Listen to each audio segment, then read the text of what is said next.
ఓం నమో శ్రీ మాత్రే నమో నమ. అందరికీ నమస్కారాలమ్మ. శత్రు ఏకదడి సర్వనాశనం, మరణం కంఠం, సర్వం ఏకం, పంచగణం ఏకం, దిగ్బంధనం మంత్రం, శత్రు సర్వనాశనం ఏకం వారణం, సంహరణం ఏక పద్మం, ఘర్షణం తర్మ నక్షత్ర వారణం. మీరు శత్రు సమస్యతో ఇబ్బంది పడుతుంటేనన్నా గురువు గారిని సంప్రదించండి. పూర్తి పరిష్కారం నా దగ్గర మాత్రమే లభిస్తుంది. ఎక్కడెక్కడో చేయించుకొని మోసపోయి ఉంటే, ఎందరో గురువు దగ్గర చేయించుకొని మోసపోయి ఉంటే నన్ను సంప్రదించండి, సిద్ధింపజేయడం జరుగుతుంది. నా దగ్గర మాత్రం 100% గ్యారంటీ అమ్మ.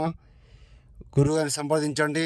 పూర్తి సంహారం, మరణం, మూలం, కంఠం ఏకం, సర్వం ఏక, మంగళం సర్వమంగళం ఏకం, నరబడి నక్షత్ర వాహనం, తర్మ నక్షత్రం ఏకగ్రహణ మంత్రం. ఏమైనా సమస్య ఉన్నా గురువుగారిని ఫోన్ చేయండి. స్త్రీ పురుష వశీకరణ కూడా చేయడం జరుగుతుంది. ఇతర సమస్య ఉన్నా గురువు గారిని ఫోన్ చేసి తెలుసుకోండి. శత్రు మరణ మూలం కంఠం చేతబడి క్షుద్ర పూజ చేయడం జరుగుతుంది.